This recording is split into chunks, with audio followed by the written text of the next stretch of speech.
challenge of the Yukon. It's King, swiftest and strongest lead dog of the North Country, blazing the trail for Sergeant Preston of the Northwest Mounted Police in his relentless pursuit of lawbreakers. On, King! On, you huskies! Gold. Gold discovered in the Yukon. A stampede to the Klondike in the greedy race for riches. Now back to the days of the gold rush, when Sergeant Preston and his wonder dog King battled through storm and snow to preserve law and order as they met the challenge of the Yukon.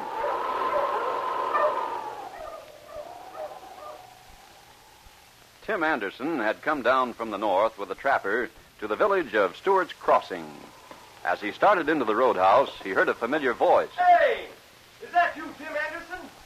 Well, I'll be a son of a gun if it ain't Buck Cranston. How are you, you old coot? It's been 2 years since I saw you last. Where you been? Up around the Klondike. What? And, Buck, I struck it rich up there. I got one of the richest claims on the river. Well, I guess I should have gone with you instead of staying around here trapping.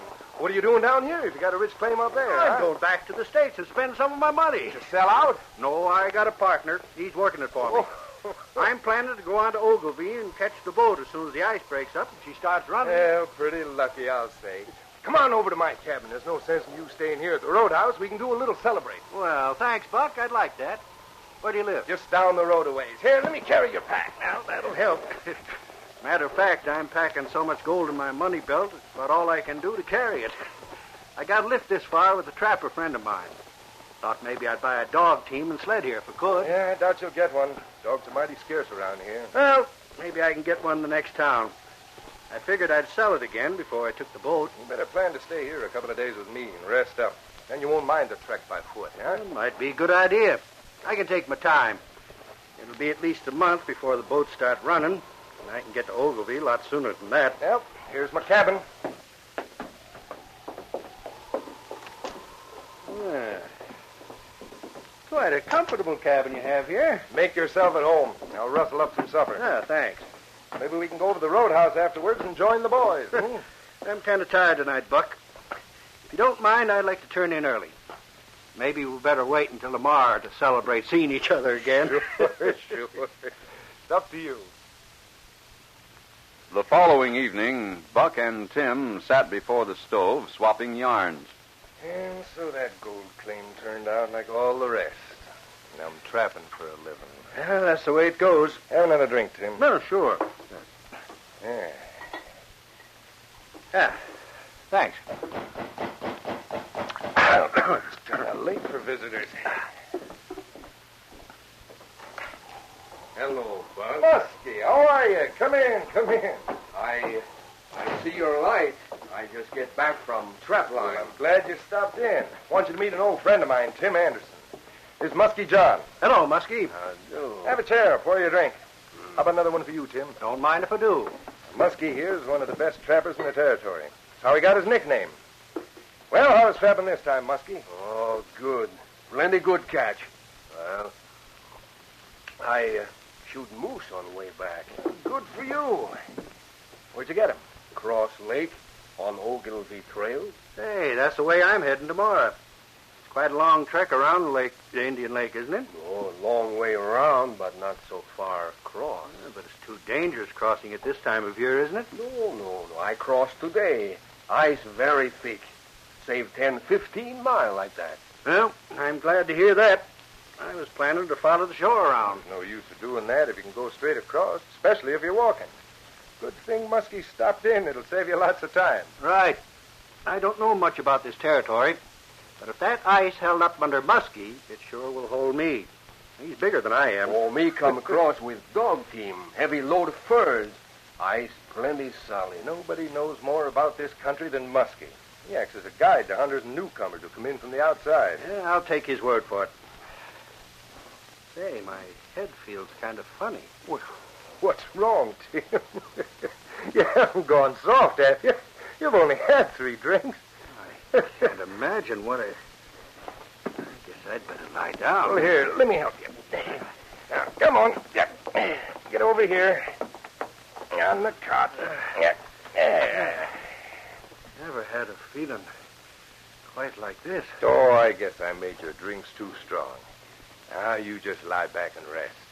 Be sure and call me early. Sure, I'll get you up at dawn. You have a good sleep, and you'll be as good as new by the time you leave. Him sleep already? Yeah, looks like it. Tim. Tim. Yeah, him sleep. Yep, he's dead to the world. Come on, Muskie. Help me undress him. I say what you tell me say this afternoon. What I tell him, that all right. Yeah, it was good work. Believed every word you said. Are you sure about the lake? Sure, last Chinook melt the ice. In some places, very thin. Him not get cross. No, him not get cross. It was early the next morning when Sergeant Preston of the Northwest Mounted Police drove his dog team up to Pat Gallagher's cabin on the shore of Indian Lake. The Mounties' voice rang out in the clear morning air. Hooking! Oh, you huskies! Hi, Pat, you home? Well, hello there, Sergeant. Glad I am to be seeing you. You're just in time for breakfast. I had some about 3 hours ago, but there's plenty room for more. And King, old fella, did you think I wasn't going to speak to you at all? King's always glad to see you, Pat. He knows the people who like him. Sure, and who could help but like him? He's the finest animal in the Yukon. I've got a nice fresh-caught fish he'd like. Well, come on in, Sergeant. I'll be brewing the tea. Oh, just a second. I brought you a bundle of newspapers. They're here on my sled somewhere. Oh, welcome they'll be. That's mighty thoughtful of you. Here they are. You had to come around the shore of the lake, didn't you? Yes, I didn't dare come straight across. It's too dangerous. Bad holes covered with thin ice. The ice has been dangerous for over a week. Here are your papers. Sure, thank you, Sergeant. Now, let's go in and have some breakfast. What's wrong, King? Hey, he's looking out at the lake. Pat, look. There's a man crossing the lake. Oh, the fool, doesn't he know he'll break through? He can't hear you. Stop! He can't hear you. He's too far away. His ears are covered. We have to stop him before he reaches that thin ice. There's a long pole beside my cabin. Now bring it in case he breaks through. Hang on, boy. See that man out there? Get him, fella. After him, boy. Catch him. Hurry, Pat. I'm coming. I've got the pole. I got a rope. Come on, hurry. The man out on the ice was walking slowly, but he was a long way from Pat and Sergeant Preston and couldn't hear their cries of warning. King, however, gained on him rapidly. The big dog sped across the ice in huge leaps toward him. He had almost reached him when suddenly a cry of alarm broke from the lips of the Mountie and was echoed by Pat. There goes the ice. He's gone through. Good devil, saints preserve us, he'll drown sure. King will try to save him. Hurry, Pat. If we can only get there in time. With all them clothes and furs, he won't have a chance. Unless King can hold him up for a minute or two. Pat, we've got to get there. The great dog hesitated only a second before leaping into the icy water. The man, struggling frantically to keep his head from going under, grasped the heavy fur around King's neck. Help! Oh, good boy. Maybe we can make it. Hang on. We're coming. Help! Hurry! I can't hold up. Hurry, Pat. King's holding him up. Look at ice the edge there. Bring the pole. Here it is. Keep your feet kicking, man. Hang on to that dog. At the end of this pole. There. I'll let go of the dog. Better help me pull him in, Pat. There now. Just a little more. Watch out, Pat. The ice is breaking at the edge. Over this way. It's thicker here. I can reach him, Preston. Grab my hand, mister. Yeah, I've got him. There you are. Take care of him, Pat. I'll help King out. Stand up, man, if you can. Here, King. Over this way, fella. Now, get your collar. There you are, boy. Good old fella. Oh, I'm cold. Put this parka around you, man. You're chattering like a skeleton with a palsy. Thanks. He'll have to keep moving to warm up. Take his other arm, Pat. We'll get him back to your cabin.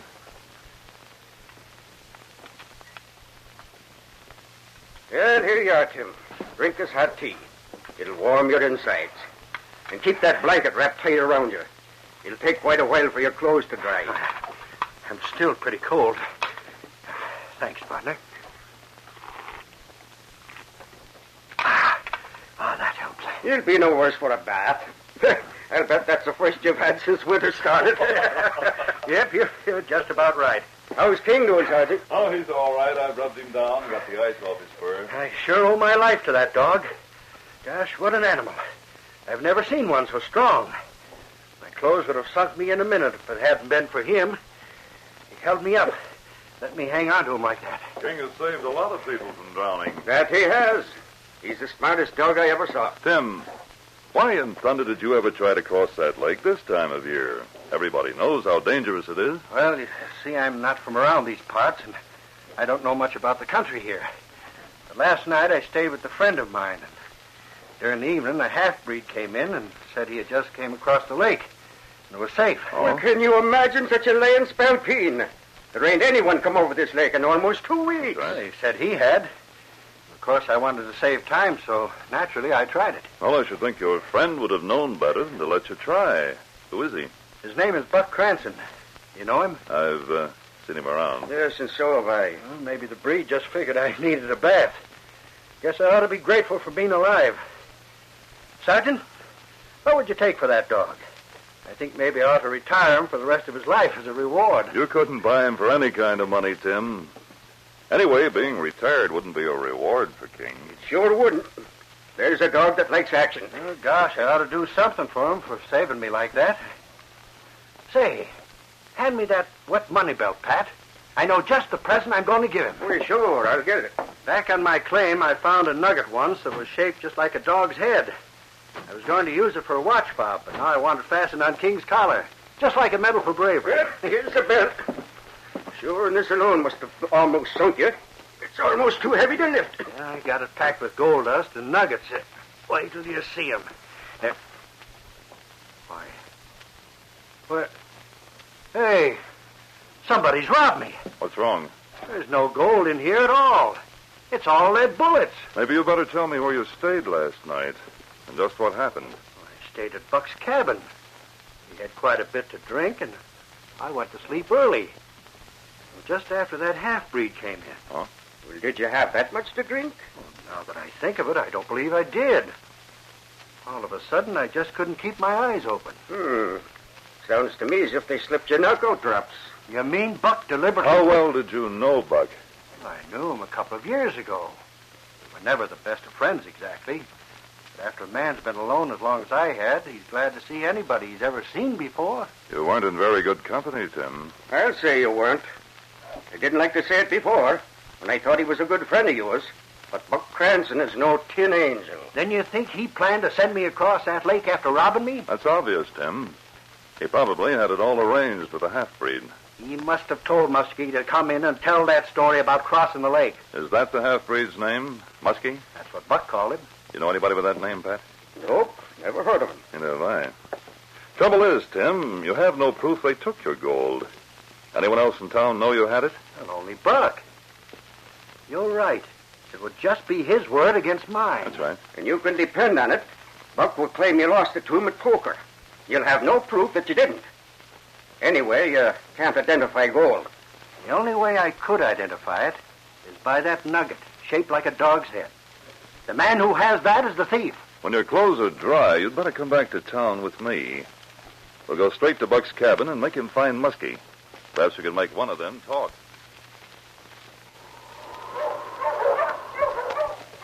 It was late that evening when Sergeant Preston and Tim drove up to Buck's cabin near town. The cabin was dark, and no smoke came out of the chimney. Guess Buck isn't here. There's no light. Let's have a look at the cabin. Come on, King.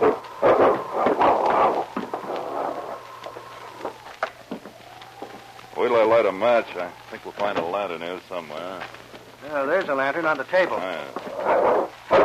What's wrong with your dog, Sergeant? We'll find out in a minute. There we are. Now, what's the matter, kid? Look, there's a body on the floor there in the corner. Oh, that's what was bothering him. Wait, I'll turn it over. Why, it's Buck. Somebody stabbed him. He's dead. Dead. It looks as if Muskie wasn't satisfied with his share of your money. He wanted it all. Well, help me get this body up on the car, Tim. Sure. There we are. When do you think he was killed, Sergeant? Sometime this afternoon. Can you give me a good description of Muskie? Not a very good one. The light wasn't very bright in here last night when he came in. He looked like an Indian, about medium size, I'd say. I think he wore a gray fur parka. That's about all I can remember. Something must have gone. Well, let's take this lantern outside and see if we can find any tracks. There was a fresh snowfall early this afternoon. If we're lucky, we'll find Muskie's trail. Let's hope he murdered Buck after the snowfall. On, King. Outside, boy. Be careful, Tim. Stay behind me. We don't want to get these tracks mixed up. These are the ones we made coming in. Here's some leaving the cabin. Which way do they head?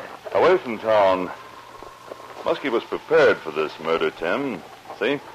Footprints are deep. He was carrying a pack. He headed north to get as far away as possible before Buck was found. You going after him right now, Sergeant? I have to get supplies first. That won't take long. Here, King. These tracks, boy. Well, I thought you said you weren't going after him now. I want King to get the scent of Muskie while the trail's still fresh. Got it, fella? Come on, Tim. We'll follow it a short way to be sure King knows I'm after him. That dog knows he's on Muskie's trail, all right. I want him to connect the scent with the death in the cabin. This way, King always knows the man I'm after, even if I can't recognize him. Won't he forget the scent? A dog remembers a scent just the way you and I remember a face. Yeah, Muskie took the north trail, all right. No sign of it turning off. We've gone far enough. Here, King. Come back, fella. Here, boy. Well, Muskie won't know you're following him. He thinks I'm at the bottom of the lake, and I'm the only one who knows he was with Buck last night. Muskie won't take any chances. He knows he committed a murder, and sooner or later a Mountie will be trailing him. We can't lose any time. I guess that dog can't understand why you're calling him back. It's all right, King. We'll go after him later. I sure wish I could go with you, Sergeant. I'd like to lay my hands on that half-breed. No, Tim. I've trailed these half-breeds before. They're tough, and they know this country like a book. It might be weeks before I find him. Yeah, but you'll find him, Sergeant. I'm betting on you. You better go back and stay with Pat. Maybe I can help him with his traps for my board and room. I'm sure cleaned out of money. Maybe King and I can bring it back to you. Some of it, anyway. All right, King. Let's go, boy. As Sergeant Preston had predicted, the pursuit of Muskie was long and difficult. It was 2 weeks later. The Mountie plodded wearily beside his sled as the exhausted dogs strained to keep up with King. The big lead dog seemed to be the only one left with enough reserve to carry on. As they pulled up in front of Jacques Leblanc's trading post, the dogs laid down in their traces, too tired to move. Sergeant Preston released King from the harness. Sorry I had to keep you in the traces, fella, but the dogs sure needed your help. Now, come on, boy. Come in with me.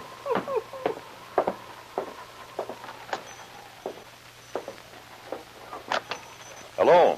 Oh, bonjour. You are Mountie, yes? I'm Sergeant Preston. I am glad to see you, Sergeant. I have heard about you, but you never came up here before. It's out of my usual territory, but I'm trailing a criminal. Yeah, you look so tired, Sergeant. Let me give you some hot tea, Well, yes? thanks, Jacques, but there isn't time. All I want's some information. Have you seen anything of a half-breed? Looks like an Indian, stranger around here. Yeah, that description, she fits so many. I could tell you 15 like that. He must have come here. I'm close on his trail. He'd be tired and hungry. I haven't given him time to rest. There is man here 1 hour ago who is tired like that. He buy rifle and bullets. He must be the one. I found his rifle, the last place he camped, with the barrel split open. He is very tired, but like you, Sergeant, he will not stop to rest. And he has no dog team. I almost caught him at Indian Crossing. He had to abandon his dog team there to get away.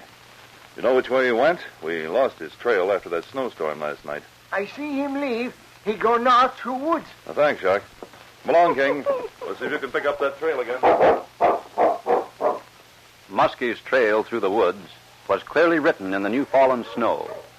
King was back in harness, breaking the trail ahead, his amazing strength and stamina easing the burden of the rest of the dogs as they wearily dragged at their traces. The early darkness was falling when suddenly a shot rang out from a clump of spruce trees ahead. King stopped in his tracks as Preston staggered and fell, hitting his head against the stump of a tree as he went down. King, turning the team, managed to reach the body of his master. He tried to rouse him by tugging at his sleeve and licking his face. Then he laid down close to the unconscious Mountie, his head on Preston's shoulder.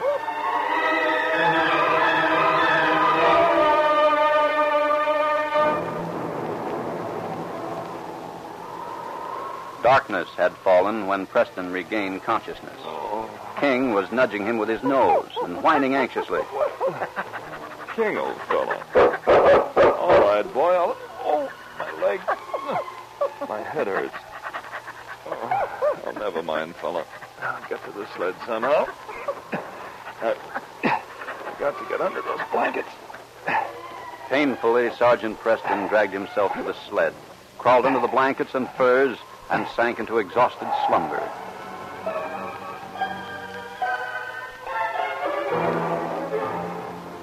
Muskie, the half-breed, staggered blindly through the darkening forest.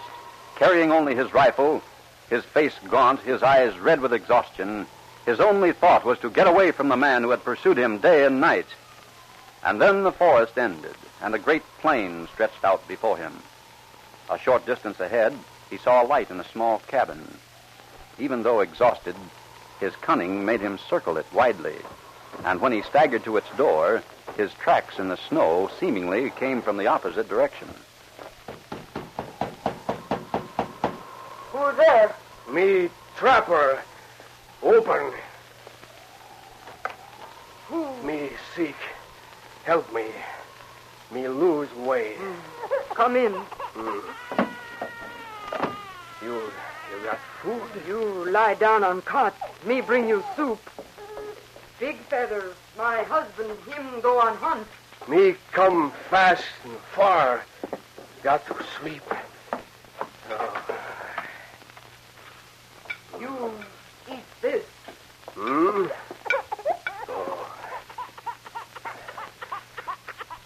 Yeah, that's good. That's my baby. Him first baby. Baby boy. Here, you take this bowl.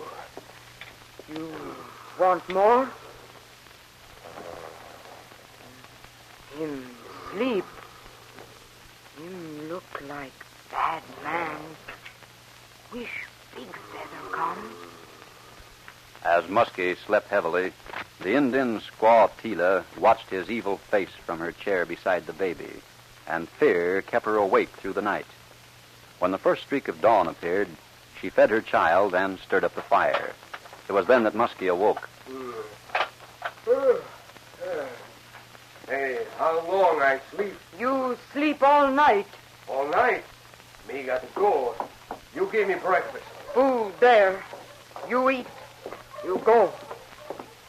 You hear something? What's that? Me look out window. Dog team comes. Man sit on sled. No. Me shoot him. Me see him fall. My gun. Where my gun? You won't kill him? Here's gun. Dirty red coat. Him police? This time I get him. Get back. Keep still. Why you break window? Me shoot for window. Now, me get. What's the matter? What? Where bullets in gun? You take bullets from gun. You bad man. Me know last night. Me got bullets in. You take bullets from pocket too. Give him back or me kill you. No. You no shoot police. Me throw bullets in snow last night. Dirty squaw, me cut your throat. No. Maybe use knife on Papoose. Oh, you no hurt Papoose. See knife? Me hold it under blanket. You do what me say or me kill Papoose. No hurt him. Me do. You say me your husband. Me sick. Say, you my husband? I put blanket around me. Hold Papoose. You get police in here. Go outside. Me come take dog team. No hurt Papoose. You do, I know hurt him. Me do. Open door. Me got knife on Papoose. Oh, Will you help me into your cabin? I've been shot. you police? Yes, I'm Sergeant Preston of the Northwest Mounties. Is there anyone else in there who can help me? My husband, him sick. Me help, me strong. Quiet, King. Gonna have to leave you in harness, fella. Me Tila. You lean on shoulder. I've been shot in the leg. Here we go. Me help. If I could just get hold of the door. King barked frantically as he saw his master disappear into the cabin without him. Through the open door, King had caught the scent of the man they had been chasing. He somehow knew that this man was connected with his master's injury. The scent of the man was on the tracks, which came from the opposite direction, but King knew they were the same. He growled at the restraining harness that kept him from following the Mountie, and then began slashing at it with his sharp teeth. Inside the cabin, Muskie sat hunched over the baby's basket, a blanket half covering his face, as Tila put Preston on the cot. Thanks, Tila. Now maybe I can dress this wound. You hurt bad? That's my leg. Tila, I wonder if you'll go out to my sled and get my first aid kit. It's a square box. Me do. Me help, Tila. Well, that's not necessary. It's your stick. Oh, me not too sick. Sorry, Tila. As the door of the cabin closed, the last strap of the harness parted between King's teeth. Muskie rushed to the sled, and King got his scent, the scent of the man Preston had told him to get. As Muskie reached for the rifle on the sled, the great dog rushed him. Oh, hell! Away! Go away! Me get Sergeant. Go on, Him not my husband. Him bad man won't kill you and won't kill Papoose. It's Muskie. Help me to the door, Tila. Help. Take the dog away! All right, Tila. I'll lean on the door. I can cover him with my gun. You all right? Yes, go back to your baby. All right, King, back. Get off him, fella. Get up, Muskie. And don't try to run away. Bring him in, King, and watch him. Me come, but take dog away. That dog's staying right behind you. Sit over in that chair in the corner. Guard him, King. Don't call dog away. That dog's going to be your jailer till we get you behind bars. Is your baby all right, Tila? Him all right. Where is your husband, Tila? Big feather. Him come home today, maybe. Him hunt. When he gets back, perhaps he'll help me get Muskie back to Dawson. Him do. You sick. You want me hold gun? We won't need a gun with King watching. Guard him, boy. Keep him in that chair. If he moves, get him. Now, if you'll help me to the cot, Tila, I'll fix this wound and maybe get some rest.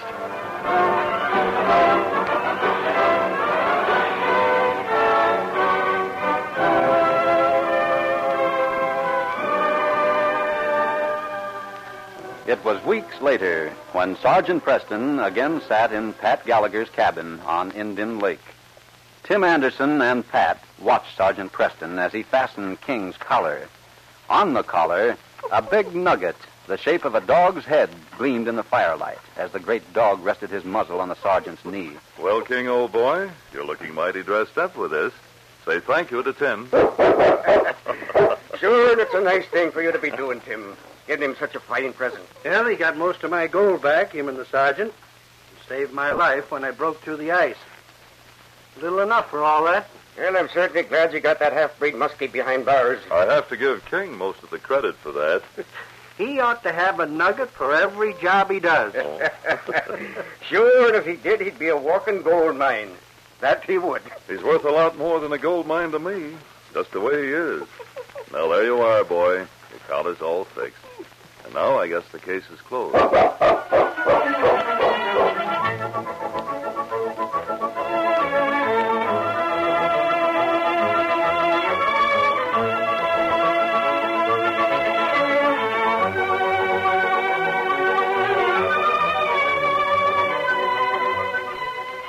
The Challenge of the Yukon, a copyrighted feature, is brought to you each week at this time, and all characters, names, and incidents used are fictitious. Listen